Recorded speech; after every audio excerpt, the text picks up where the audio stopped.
Hi everyone, it's James at Cryptoconsh, and today I'm going to analyze Safemoon. And all I can say really is, wow.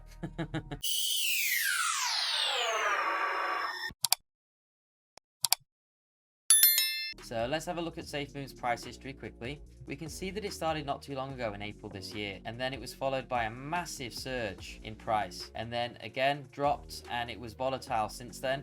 It's had a steady decline, a recent bump because of the Safemoon 2.0 and the new wallet that just came out. But again, we need to identify what's going on and why this price action is doing this, and if there's any hope for the moon. I'm going to bring you some fundamental analysis from the perspective of a person with a degree in accounting and financial management. It is by no means financial advice, but I base my own investment decisions on the stuff I put in these videos. So take that as you wish. Firstly, let's take a look at some of the key fundamentals. So the original design is claimed to be a copy of Bcoin. Yes, they copied the code verbatim according to this report, as B is still left in the actual code.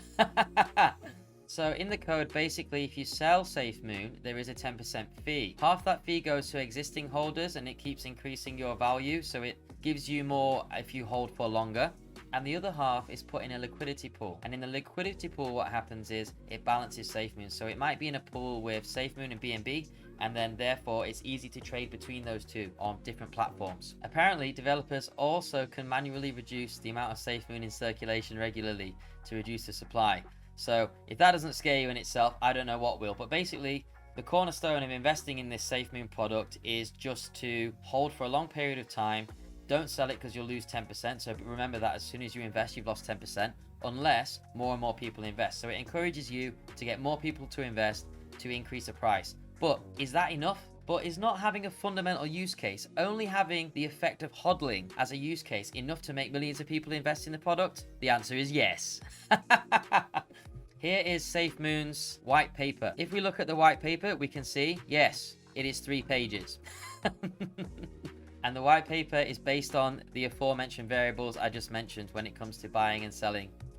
Actually, Safemoon has been audited by Certik, a very reputable firm. So let's have a little look at the actual audit and see what we can make out from their opinions about Safemoon. Let's start with sentiment. Well, sentiment for Safemoon is excellent. If you look at how many Twitter followers they have, where is that? You can see Safemoon now have 1.2 million followers. That is enormous. Not only this, their Reddit has around 300,000 followers. The following for this is absolutely no joke. Safemoon, from this basic coding, has managed to amass an enormous following, and look how beautiful the advertising is. It really is a work of art. They clearly have a very competent marketing team to get so many people interested and invested without actually having strong fundamentals. Let's go back to the Certik review. If you look at general transactions over time for Safemoon, you can see actually it's been dead. So people are buying the token and literally doing nothing with it. That is because if you buy the token and you can't really do anything with it but trade it, you'll lose 10% when you sell it. So the only incentive is to hold it. So people are just holding it. They're not using it for anything else. You can see the transaction fee has increased in the last 2 days. This is because now there is a conversion to Safemoon 2.0, a new form of the coin, a completely new coding element of the coin, which we'll get to later. So in terms of daily usage, it's just pretty much dead apart from the recent conversion. Safemoon has tried to make itself deflationary by burning a massive amount of Safemoon over this time period, particularly when it spikes, but this has not been enough to push up the price. We can also see a steady decline in market cap as people have gradually lost interest in this investment and decided to get out into something more lucrative. Now, this is fundamentally important: safety. If we go up here, we have 12 findings by Certik. 1 major around centralization, logical issues in code, 4 minor issues, and 6 informational issues. How many have been resolved? 1 partially. So from 7 months ago, 0% have been resolved. Guys, it's very important to look at these audits, okay? So the biggest problem with the safety is, well, security. It is not decentralized. It is completely centralized. So that means if someone attacks that server, then it can damage the entire coin. Decentralization means it's stored on multiple addresses, and therefore if one server is damaged or there's one bad actor, it's okay because the other good actors will identify that bad actor and punish them for it, usually in the realm of reducing the number of coins they have. There's very little in terms of insurance and protection. and the source code quality has been given a 1 out of 5. So it's understandable why Safemoon are moving to version 2. As you can see, their Reddit thread is full of active users. However, in recent times, you can see actually there's quite a lot of toxicity in this group chat. People seem to be having problems, including myself, transferring their Safemoon to Safemoon 2.0. People have problems with the price reduction. People have problems with people not converting over to version 2. This is because if you stay on version 1 at the moment, currently you get more in the realm of reflections than you would if you move to version 2. So there's no incentive to move.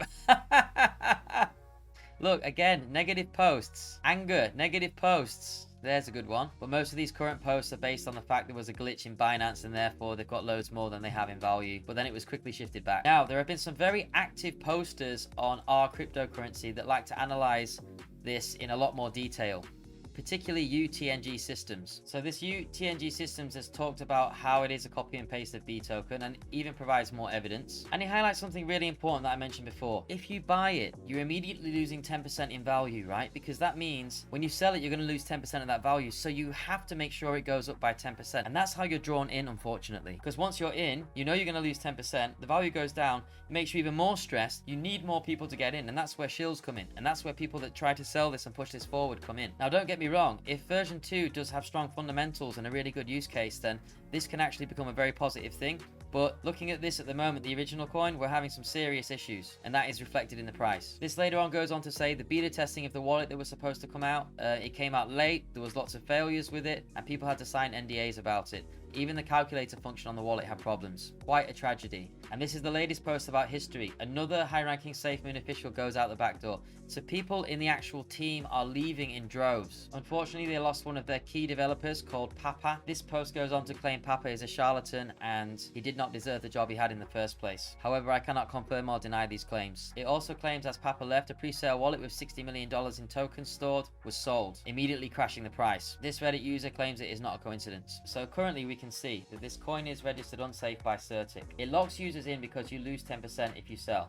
Therefore, there is an incentive to keep holding this. We can see there were no daily transactions. That was until 2.0 came out. And we can see the wallet production had problems. We can also see key team members are leaving. For me, there are so many red flags, it feels like Chinese New Year. Aside from the skepticism, it has a lot of fans, okay? And great marketing, right? And a great service sector as well. So if you've got a problem or complaint, you can, ask and get that fixed. I decided to do a little bit more research. So I went on the Safemoon webpage because I looked really hard for the differences between Safemoon 1 and 2 in the coin. I wanted to know the fundamental differences and whether it's going to be audited and what type of code will be present in it. Finding next to nothing, but finding on Safemoon Twitter a way to migrate your tokens to V2 and understanding when you migrate your tokens to V2, it loses 3 zeros. That's pretty cool. They have good marketing about how to do that. And obviously before there were complaints in the Reddit forum about people not doing it because they wanted to gain more reflections. I decided to ask the Reddit community for more information because I could not find this information anywhere about version 2. Here is my post. What are the clear differences between Safemoon version 1 and Safemoon version 2? 2 zeros. Oh man, didn't even get that right. 3, thank you Vulcan, congratulations. 4, 5, and then the joke runs. Bigger, longer, and uncut, 3 zeros. The smell. Alright. Let's give them the benefit of the doubt, okay? I'm going to do a little bit more research and I'm going to go to their website, okay? Because version 2 could be fantastic. There might be more information on there. So, we know that Safemoon might be opening an exchange where you can trade Safemoon and now the fees are only going to be 2% according to their website, right? So, the fee of transaction is only going to be 2%. But think about it like this. If I use a Visa card to initially buy Safemoon, that costs me 2%, right?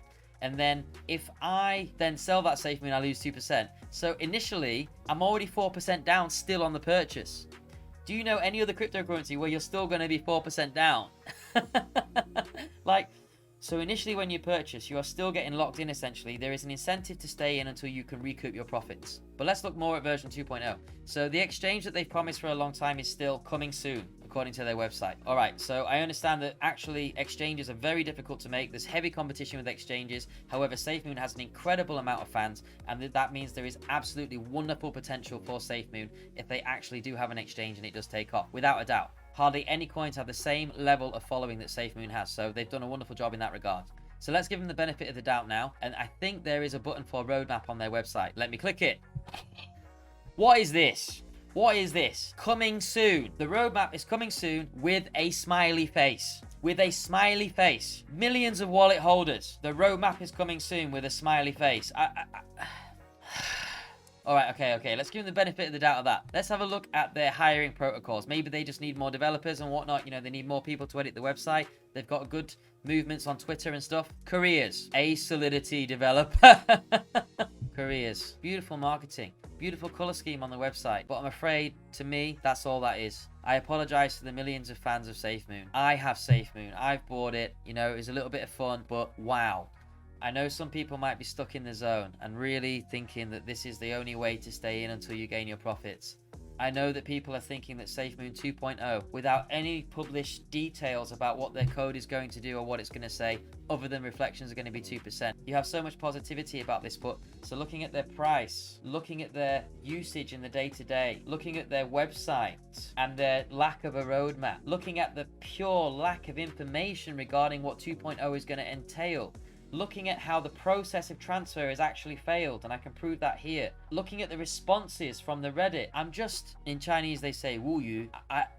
I'm speechless. I'm speechless, depressed, disappointed, and I feel sorry for everybody that is invested in Safemoon, including myself. I could be completely wrong. I hope I'm completely wrong and a million people's lives come true, but what I'm seeing now from my evaluations, wow. Anyway, guys, like I said, this is just me. Got a degree in financial management. I love doing this kind of analysis, and the analysis is just purely for me and my thoughts. And if you agree with it, fine. If you disagree with it, it's also fine. Leave comments down below. 我现在无语，无语。I'm out. I'm out. Have a good day, everybody. Bye bye.